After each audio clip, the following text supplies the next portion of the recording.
This line makes 0 sense. And Tyler is very unhappy with what has happened.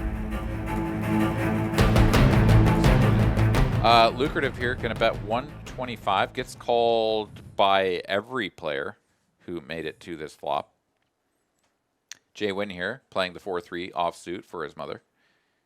Coins here, has the up and down straight draw. Jack of spades here. It's about 3/4 pot, if I'm not mistaken. No. This was into 800 something. So this is a small bet, actually, with the top pair. Sort of keeping the pot manageable, and there aren't a ton of draws. So really, it's basically just targeting other aces, which I guess if you're targeting other aces, you may as well go bigger because they're not going to fold. Bingo! Oh, Coins gonna drill it here on the end. Makes the stone cold nuts. And Lucrative here, yeah, he's gonna keep betting here. He's got to think he has the best hand when he doesn't get raised on the turn. He is gonna put this money out there, and Coins quickly putting together a fistful of black chips. And I suspect this is the min click. Coins very well known for the min click. 1550. Sorry, 1.55. You're right. Yeah, so there it is. Yeah, he's gonna click it out there, the 1550, and Lucrative here. I mean, this is a gross spot. You hate to get min clicked ever if you're actually doing it as a bluff. The thing is that like a min click. I mean, in pretty much any situation, if you're post-flop, right? Like on the flop or later on, a min click is just going to give your opponent such good odds to continue. Agreed. And that's my thought process on it. Like it needs to work, whatever, like 1 out of 6 times or something to be profitable. And you know that like 5 out of 6 times they're just going to call you and your bluff is going to fail. This time, Lucrative is going to make the call. Can't quite believe what has happened to him here, and Coins is going to ship a deliciously juicy 4.7K pot here. Minus 15 minutes or thereabouts from another gamble. Tyler here going to go ahead and flop himself the best hand with the toppest of pairs. Coins has not much. Backdoor straight and flush draws. Chase here with a gut shot to the king high straight. But after a bet of 275 here, ooh, Chase is going to give him the business here, reaching for a raise. He's going to take this up to 680 if I'm not mistaken. 680 indeed. Back over to Tyler here. Does have the top pair. Now, this is a little bit of an odd spot because Tyler was the 3-better pre, and there's not a lot of draws out there, right? Because it's a rainbow flop. So what can your opponent have, though?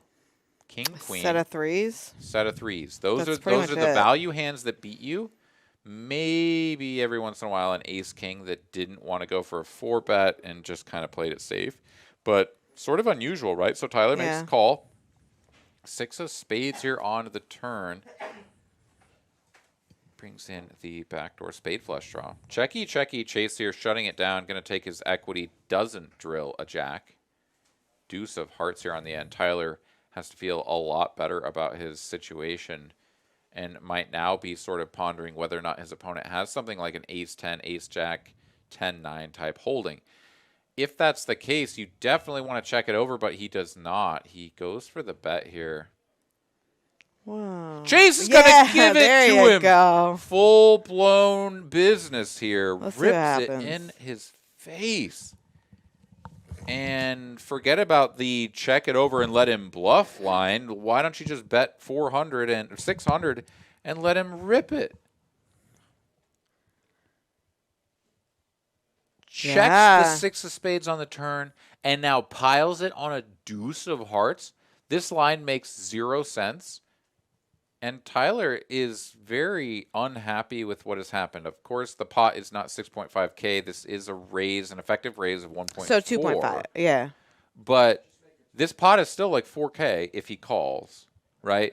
And you can't fold. You can't fold. You can't fold. Tyler can't fold. This is a very tough call. I think if he takes the time, he'll be able to make it. But nope, too quick. There are times when a tank is appropriate. This was one of them. He didn't take the time, and he let Chase bluff him out that pot with 10 high. A little bit of shot taking. We got a things hand are here. going well, and that's about it. Chase flop, top pair. We got some all-ins here. All-in and a call. Chase just has top pair. Pier has just the ace of spades. Brick City here on the turn, and Brick City brick River. again. That's Pair a of nines. double up for Chase. Slicer going to raise 75 to go with the Jack-9 of diamonds. Chase has diamonds of his own and superior ones at that. He will make the call. And DMun here, our newest player, joining us in the 4 seat, is going to drop in a 4-bet squeeze from the straddle to 220. Once again, I think the size is just too small, as Slicer and Chase both continue without much thought about it. Ace high board rainbow.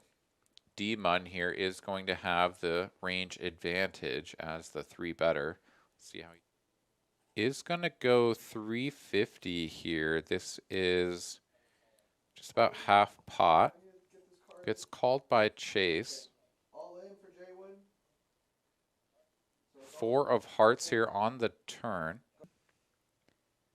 Now is the time to build the pot to go for that river jam. Is it That's 6 or 8? 6. 600 here. Very modest sizing. This is under half pot, just about 40% pot. Does set himself up for a slightly over pot size jam on the river. So if that's his intention with a hand like ace, king, ace, queen, pocket queens, pocket aces, something in that department, not terrible. However, Chase is sort of contemplating this 600 here on the turn. The thing is that I think Chase should just be calling here now and just calling everything. Yeah. But he's going to click him. He's going to click him back. And DMun Snap rips it. Snap jam. How DMun interesting. did not come to f around. He says, no, bro. Nobody tank min clicks me. And he gets it through. That was a masterclass. I mean, the tank min click is not strong. It's usually not. The tank. It's the tank that really gives away the min If click. Chase just min clicks there without hesitating, yeah. I think he just folds. There's no way. Yeah, we're We toast. get any points. We have a $420 straddle from our favorite player, Chase. DMun is going to limp it Interesting with move. the 2 4s. I must say that this is not my favorite play. Yeah, no, I am not a fan of that play. Pierre, I think if you feel is gonna like, pounce. yeah, exactly. See, Pierre, of course. Pierre knows that this game sucks, but this is the game that we are playing.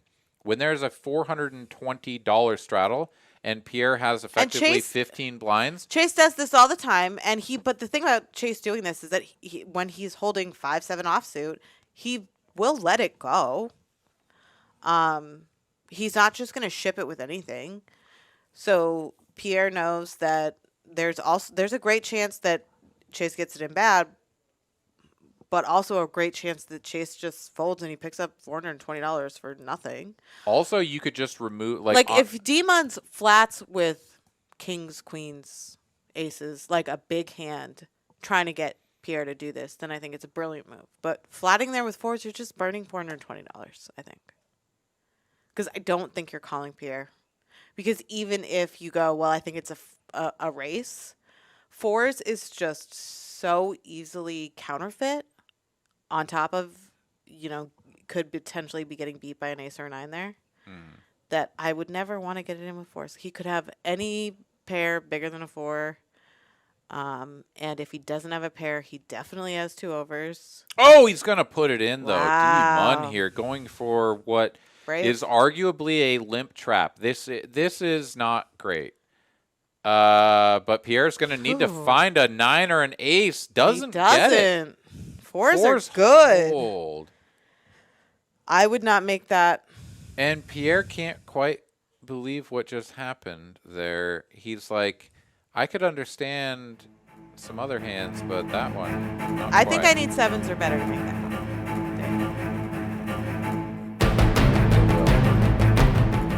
You have twice as many points as me, over twice as many points as me.